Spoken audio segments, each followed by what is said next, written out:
व्यसनाबाबत कितीही जनजागृती केली तरी आजही ती एक मोठी कीड म्हणून समोर येत आहे। या व्यसनाच्या अधीन गेल्याने अनेक वेळा कायमचा जीवन प्रवास अंधारात जातो। असंच काहीसं बुलढाणा जिल्ह्यात दारूच्या व्यसनामुळे बापाने आपल्या पोटच्या पोराची कुऱ्हाडीचे घाव करत हत्या केली।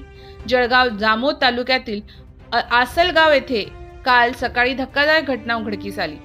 झोपेत असलेल्या मुलाच्या गळ्यावर कुऱ्हाडीचे घाव घालून जन्मदात्याने निर्दयीपणे त्याचा खून केला।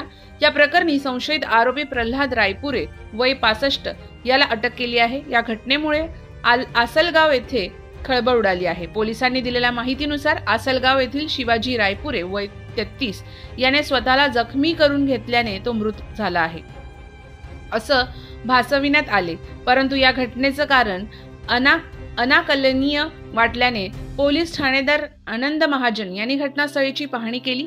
मृताच्या मानेवर असलेल्या जखमा या त्याने स्वतः करणे अशक्य वाटल्याने पोलिसांचा संशय बळावला। यावेळी श्वान पथक व ठसे प्रिंट पथकही पाचारण करण्यात आले।